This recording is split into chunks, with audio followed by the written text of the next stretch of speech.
Okay मैं आपका Shubham sir. तो इस वीडियो में हम बात करेंगे क्लास 4th के मैथ का chapter number 6 the junk seller. Okay इस वीडियो में क्या करेंगे, हम चैप्टर को पढ़ेंगे और इससे रिलेटेड जो भी क्वेश्चन आंसर होंगे उनको भी सॉल्व करते हुए चलेंगे। उससे खास बात यह है कि अभी आप लोगों को पता है कि आपके अभी एग्ज़ाम ओवर हुए हैं, तो अभी मैं आप लोगों की जो कॉपियाँ हैं उन्हें चेक कर रहा था या जाँच रहा था, तो मुझे एक बहुत ही बड़ी कोई समस्या समझ में आई। क्या है कि आप लोग इंग्लिश की हिंदी नहीं समझ पाते हैं, क्वेश्चन में पूछा क्या जा रहा है वही नहीं समझ पाते हैं, है ना। तो काफ़ी बच्चे इस वजह से काफ़ी आंसर गलत कर रहे थे। तो उसको देखते हुए मैंने ये सोचा है कि मैं बहुत जल्द आप लोगों के लिए कुछ वीडियो लेके आऊँगा, कौन से जिसके आधार पर आप उन वीडियो को देखेंगे तो आप जो भी लिखा हुआ है ना उसका सही मतलब समझ जाएंगे कि इसमें कहा क्या जा रहा है, या कहें तो उसका आप एक तरह से हिंदी भी निकाल लेंगे कि हाँ इसकी क्या हिंदी होगी। बात समझ में आ रही है।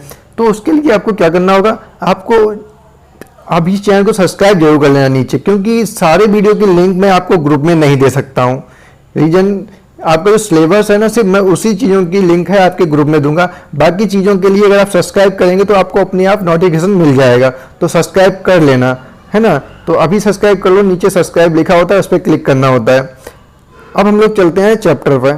तो ये हमें पता है द जंक सेलर, हालांकि मैं इसे आप लोगों को क्लास में एक बार पढ़ा चुका हूँ, फिर भी मैं आपको एक बार एक्सप्लेन कर देता हूँ, किसी बच्चे में कोई डाउट रह गया हो। चलिए बिल्कुल इजी वे में पढ़ेंगे। ओके तो यहाँ पर लिखा हुआ है, have you ever met a कबाड़ा वाली। कभी आप किसी कबाड़े वाली से मिले हो। A women who sells junk, एक वो औरत जो कबाड़ा बेचती है। वैसे जंक का मतलब आपको बता दें कि जंक का मतलब कचरा भी होता है, लेकिन यहाँ पर एज ए कबाड़े के सेंस में इसका यूज किया गया है। This is a true story told by Kiran. ये एक सच्ची घटना है या सच्ची कहानी है जो किरण के द्वारा बताई गई है। Who has a junk shop in Patna, जिनकी एक जंक शॉप है। कहाँ पर? पटना में। पटना आप लोगों को पता है कहाँ पर है? पटना बिहार में है। बिहार जो यूपी के, अगर हम बात करेंगे साउथ के साइड में जाएंगे या नीचे साइड में जाएंगे तो वहाँ पर एक दूसरा स्टेट पड़ता है। ओके यहाँ पे लिखा हुआ है, I study in a Hindi medium school in my village. मैंने कहाँ पढ़ाई की है? एक हिंदी मीडियम स्कूल में अपने गांव में। My father wanted girls to study like a boy. मेरे पिता चाहते थे कि जो लड़कियां हैं वो भी लड़कों की तरह पढ़ाई करें। I loved English and science, sorry Hindi and science, but I hated math. मुझे हिंदी और साइंस पसंद थी, बट मुझे मैथ से नफरत थी। Today math is most powerful for my work या यूजफुल फॉर माई वर्क। आज क्या है? आज मैथ बहुत ज़्यादा जरूरी है मेरे काम के लिए। I could never imagine in this in my school. मैं इसकी कभी भी अपने स्कूल टाइम में कल्पना भी नहीं कर सकती थी। तो आप लोगों को बता दें कि बहुत से बच्चे हैं जिनको मैथ अच्छी नहीं लगती है, लगता है बहुत डिफ़िकल्ट है, तो उनको बता दें मैथ बहुत इजी है, और इजी के साथ साथ ये बहुत ज़्यादा इंपॉर्टेंट है।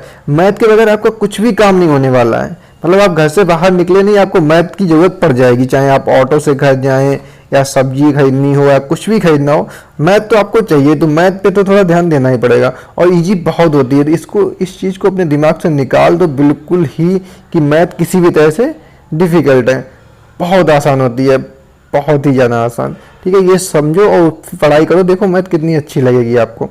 चलिए नेक्स्ट लाइन में लिखा हुआ है, what about you, do you also find math difficult.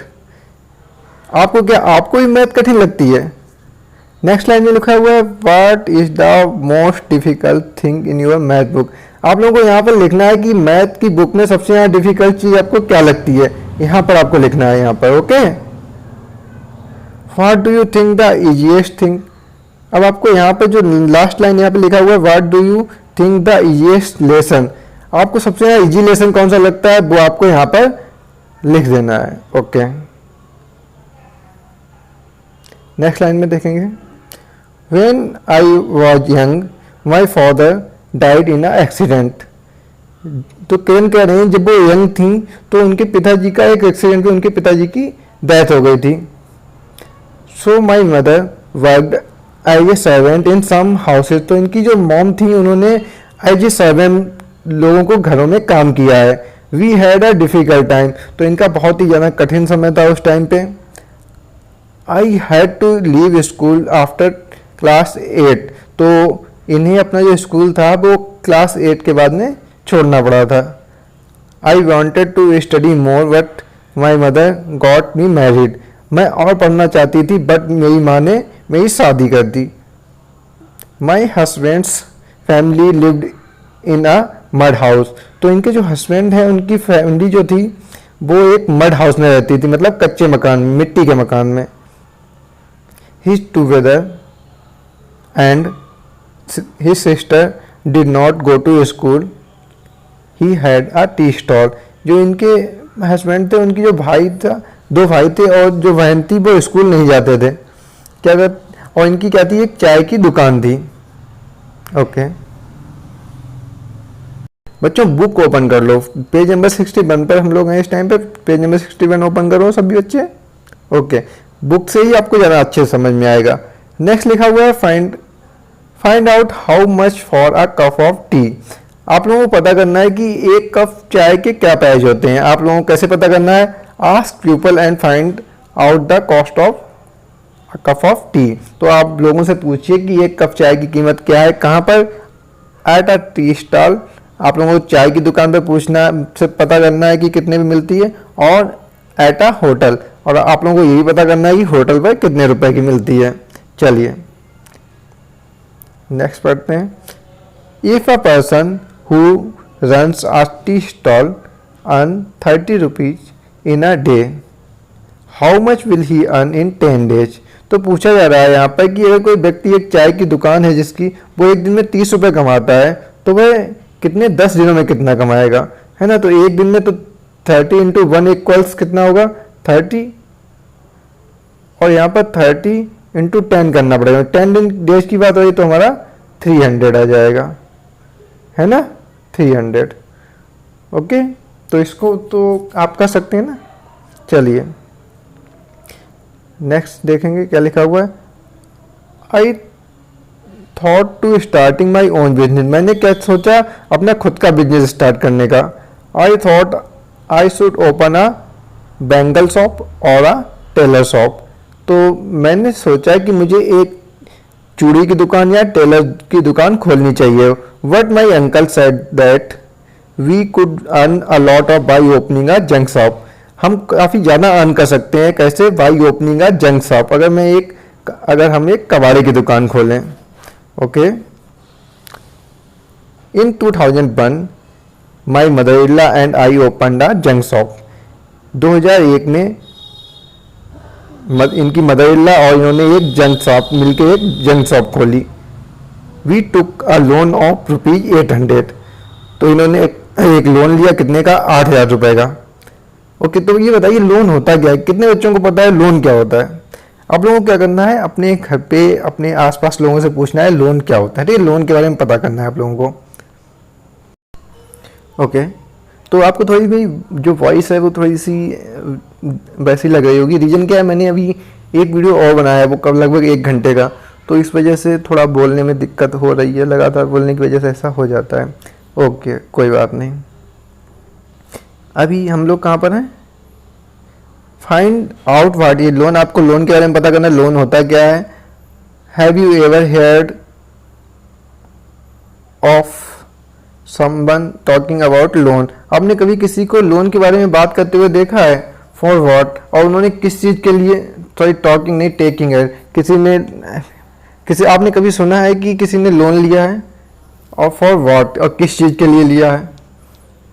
How much loan was taken, कितना लोन लिया गया था, ये भी पूछना है आपको। और how much money was paid back, और कितना रुपए वापस देना पड़ा था। तो ये चीज़ों के बारे में आपको पूछ के आसपास में लोगों से लिखना है यहाँ पर। चलिए, यहाँ पर एक छोटी सी स्टोरी दी गई है, उसको समझते हैं और इसका आंसर आपको देना है, ठीक है। आप लोगों को ये समझ लो कि आपके लिए एक छोटा सा क्वेश्चन है। Hariya and Babu want to buy a hand cart for ₹300। Hariya और बाबू क्या चाहते थे, 300 रुपये का एक हैंड कार्ट खरीदना चाहते थे, ठीक है। हैंड कार्ट वही होता है जिसमें एक पहिया लगा होता है और उसे हाथ से पकड़ के चलाना होता है। तो सबसे पहले यहाँ पे देखेंगे हरिया ने क्या किया।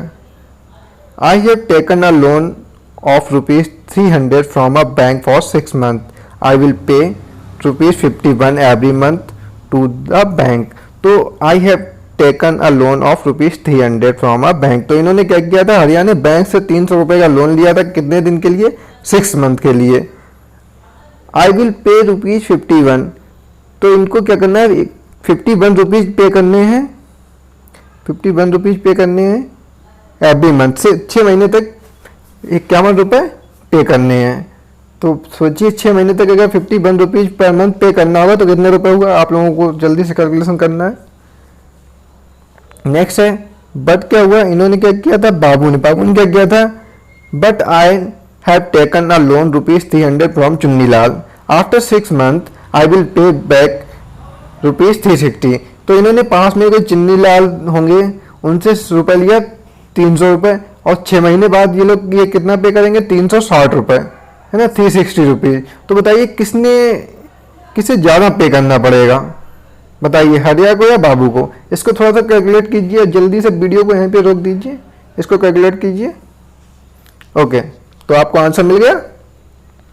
तो देखिए इसका अगर हम सिंपल देखें तो इन्होंने जो 300 रुपये बैंक से लिया था इनको पे करना होगा 51 × 6, है ना. थोड़ा सा इसको ऊपर लिखते हैं, 51 और ये 6, तो ये कितना हो जाएगा, 6 1 times 6 और 6 × 5 हो जाएगा. तो 306 रुपये पे करना पड़ेगा किसे, हरिया को 306 रुपये पे करना पड़ेगा. और अगर हम बात करें बाबू की तो बाबू को तो 360 रुपये 360 रुपये पे करना पड़ेगा, और जबकि हरिया को कितना करना पड़ेगा 306 रुपये. तो हु हैज़ टू पे बैक मोर. तो इन दोनों में से आपको बताना है, यहाँ पे हरिया और बाबू, तो मोर किसको पे करना पड़ेगा, बाबू को. तो आपको यहाँ पर लिख देना है, यहाँ पर बाबू लिख देना है ना. चलिए नेक्स्ट पेज पे देखते हैं.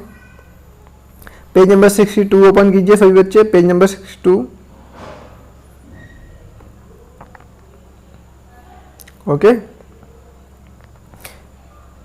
यहाँ पर जो किरण है वो ये कह रही हैं, people loft and teased us about the work. लोगों ने इनका मजाक उड़ाया, इनको परेशान किया फॉर इनके वर्क के लिए. ठीक है, टीज्ड का वैसे मतलब होता है छेड़ना या शरारत करना, है ना.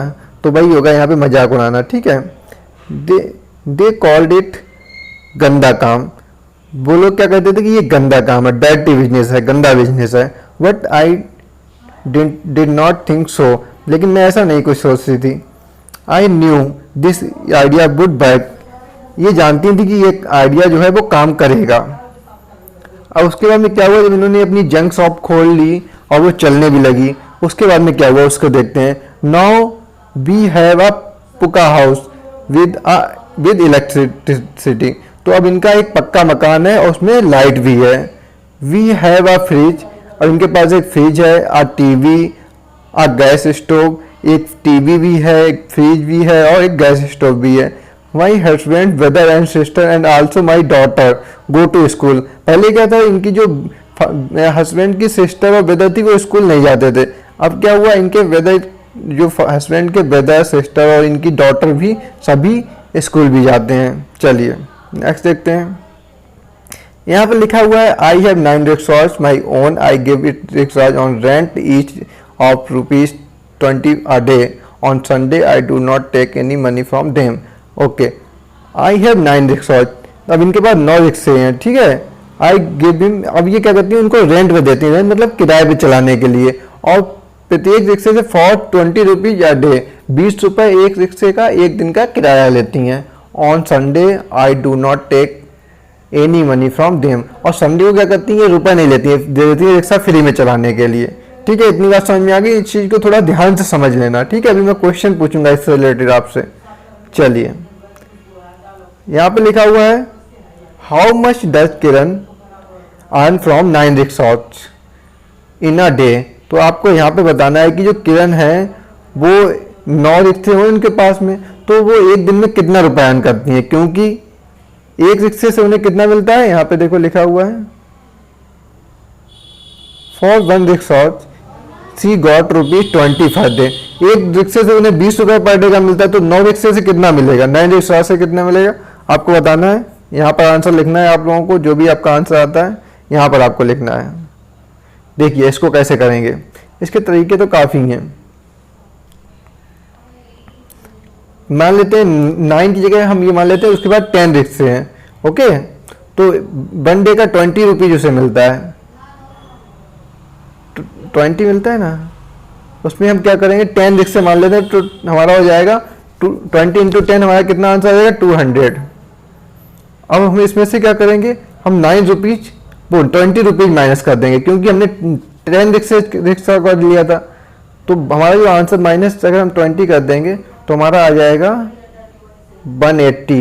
अब कुछ बच्चे ये करेंगे सर ये इतना कठिन तरीका क्यों बता रहे हैं, काफ़ी आसान है, 20 इंटू 9 कर देते हैं, सीधे आंसर आ जाएगा। सर को भी कुछ आता नहीं है ना, कितना उल्टा सीधा पढ़ाते रहते हैं। लेकिन बेटा इस चैप्टर का जो आपको देने का रीज़न ये है, उसका मेन रीज़न ये है कि चैप्टर जिन्होंने इसमें आपकी बुक में दिया है वो ये चाहते हैं कि आप जो अपनी मैथ की कैलकुलेशन है उसको कुछ नए तरीके से करें, जो आप बेसिक यूज करते हैं वैसे नहीं करना है। इसी वजह से अगर वैसे तो काफ़ी आसान था, आपको 20 इंटू 9 कर देना था, तो 9 इंटू 2 कितना 18 हो जाएगा और हमारा 180 आंसर आ जाएगा, है ना।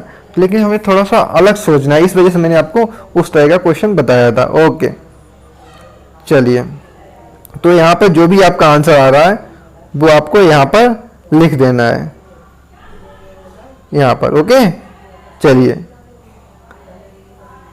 अब यहाँ पे कुछ एग्जाम्पल दिया गया कि आपको कैसे आपने कैसे किया है और है ना, और अगर दूसरे तरीके से इजी वे से करना है तो ऐसे करना है। तो यहाँ पर यही 9 इंटू 2 किया गया, पहले 9 टाइम्स 2 किया गया तो 18 आया, बाद में उसमें 0 ऐड कर दिया गया, है ना। और ये तरीका, दोनों तरीके आपको पता चल गए, है ना, बेसिक है बहुत ही। आप लोगों को कुछ और तरीके सोचने हैं कि कैसे आप ये मल्टीप्लाई कर सकते हैं। ओके, काफ़ी बच्चे क्या करेंगे, जो 20 है उसे 9 टाइम्स लिख के ऐड कर लेंगे, है ना, ऐसे भी कर सकते हैं, बिल्कुल कर सकते हैं, है ना, कुछ भी कर सकते हैं। कुछ लोग 20 इंटू 9 कर देंगे, कुछ लोग 9 इंटू 20 करेंगे, है ना, जैसे आप चाहो वैसे कर सकते हो। चलिए, अब मैं जो मेन क्वेश्चन है वो आप लोगों को कमेंट बॉक्स में सभी बच्चों को आंसर देना है ध्यान से, है ना। In a week how much does Kiran earn from one rickshaw.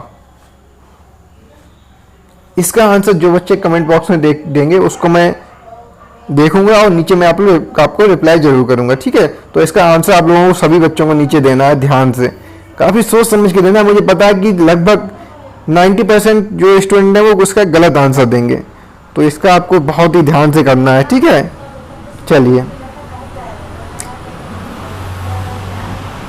यहाँ पर क्या किया गया है, do it mentally and right the answer. तो आपको ये भी जो यहाँ पे मल्टीप्लाई दिए गए हैं इनको आपको दिमाग में ही इनको करना है, कॉपी पेन का यूज नहीं करना है। और यहाँ पे आपको आंसर लिख देना है, ये सारे मल्टीप्लाई करने हैं आपको, ठीक है। चलिए ट्राई कीजिए और इसके आंसर लिखिए, काफी आसान है। अगर नहीं हो पाते हैं तो इसका आप कॉपी पेन का यूज करके कर सकते हैं, ठीक है। चलिए पढ़ते हैं। I have my own small junk shop.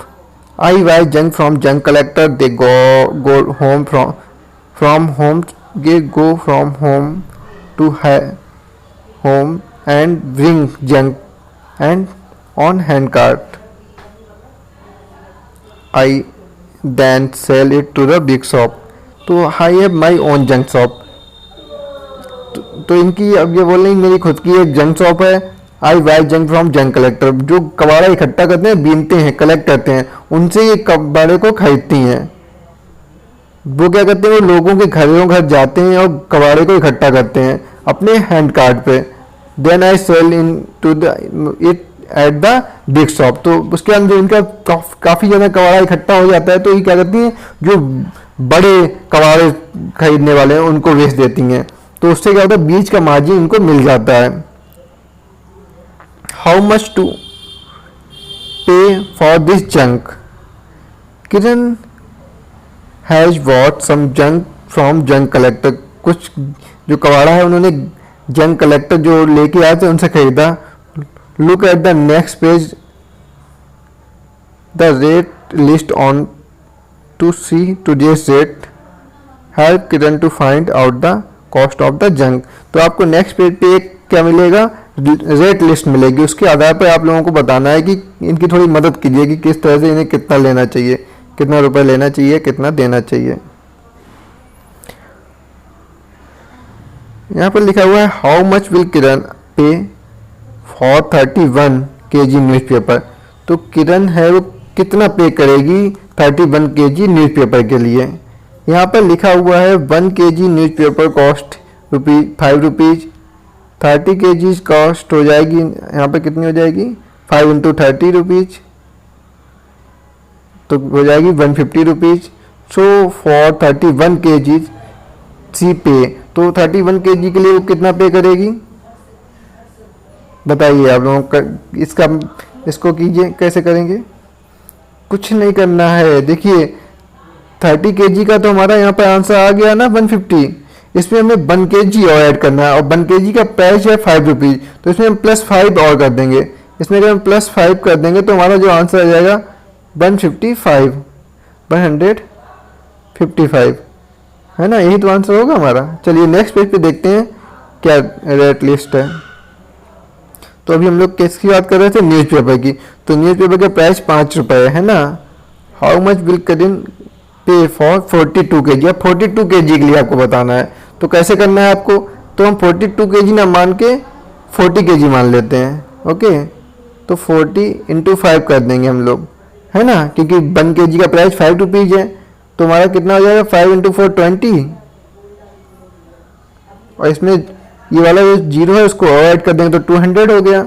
अब यहाँ पर मैंने 40 kg लिया हुआ है, 40 kg, और 2 kg के प्राइस और ऐड करने हैं, तो 2 kg के प्राइस 10 रुपीज़ और हो जाएंगे, तो इसमें हम 10 रुपीज़ और ऐड कर देंगे, तो आंसर हमारा कितना आ जाएगा 210 रुपीज़। ओके, चलिए यहाँ पे कुछ और बताए गए, थोड़े चीज़ों के आपको ही फाइंड करने हैं। किसके, 22 kg ऑफ प्लास्टिक के, 22 kg ऑफ वेस्ट पेपर के, और 23 है ऊपर, और 12 kg है हमारा आयरन का।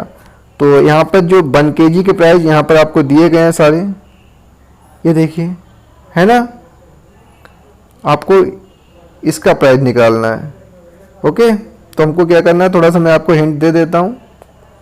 देखिए आपको प्लास्टिक का जब निकालना है तो 10 × 22 कर देना है ना, और जब वेस्ट पेपर का निकालना है तो 4 × 23 कर देना है, और आयरन का निकालना है तो आपको 12 × 12 कर देना है।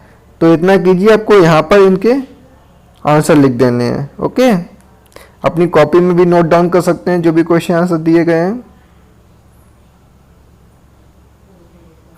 क्या अच्छा बताइए, जो ऊपर कैलकुलेशन दी गई है आप इसको बिना कॉपी पेन के कर सकते हैं? ये सारी कैलकुलेशन नहीं कर सकते, ट्राई करना एक बार, अगर ना हो तो आप कॉपी पेन का यूज करना है। यहाँ पर लिखा हुआ है guess the total money Kiran will pay to the junk collector, will it be more than 600 or less than 600। तो अगर आप इन सारे क्वेश्चन को सॉल्व करेंगे और उनको ऐड करेंगे तो वो क्या आपका 600 से ज़्यादा आएगा या कम आएगा, ये आपको बताना है। यहाँ पर जब सॉल्व करेंगे तभी आपको पता चल पाएगा, तो इसको ट्राई करना। चलिए, तो इस वीडियो में मेरा मानना है कि हमें इतना ही रखना चाहिए, क्योंकि वीडियो 23 और 25 मिनट का तो हो ही जाएगा। अब देखते हैं कितने पेज लेफ्ट, 1 पेज, 2, 3, 4। ओके, तो इस वीडियो को हम लोग यहीं पे समाप्त करते हैं। इसका पार्ट 2 लाएंगे तो उसमें और चीज़ें डिस्कस करेंगे। तो उम्मीद करते हैं यहाँ तक आपको समझ में आ गया होगा, और इसके बाद का हम लोग नेक्स्ट वीडियो में देखेंगे। कोई डाउट हो नीचे कमेंट कर देना। और हाँ, थोड़ा सा यहाँ पर क्या होता है, जब मैं इसको आपको ये वाला जो इस चीज़ का यूज करता हूँ ना, इस चीज़ का, तो मैं जो लिखा क्या हुआ है आगे वो मुझे दिखाई नहीं पड़ता। तो मैं लगभग मेरा जो है मुझे याद है कि यहाँ पर क्या होना चाहिए, उस आधार पर बोलता हूँ। तो कभी कभी क्या होता है, जो चीज़ नहीं लिखी होती है ना, तो यूजफुल की जगह मैंने इंपॉर्टेंट बोल दिया था, तो ये इस वजह से हो जाता है, क्योंकि मुझे दिखता नहीं कि आगे क्या लिखा हुआ। तो इसको थोड़ा ज़्यादा ना सोचेंगे सर गलत कर दिया या कुछ भी, ठीक है। तो मैं बेसिक आपको ज़्यादा एक्सप्लेन कर ही देता हूँ। तो इन टूल्स का यूज़ करने में थोड़ी सी प्रॉब्लम आती है, इन चीज़ों का यूज़ करने में। कभी मैं ये इसका यूज़ करना पड़ता है या इनका, तो इसमें मैं दिखता नहीं है कि आगे लिखा क्या है। तो अभी आपको क्या करना है, सब्सक्राइब कर लेना है यहाँ पे चैनल को, और वीडियो को लाइक कर देना जो भी आपको सही लगे। बाकी मिलते हैं अगले वीडियो में, है ना। और थोड़ा सा बेटा कोशिश ये कीजिए कि आप थोड़ा चीज़ों को जो क्वेश्चन है, क्वेश्चन में क्या पूछा रहा है इसको समझने की कोशिश करें। ठीक है, मिलते हैं भी अगले वीडियो में। Bye bye.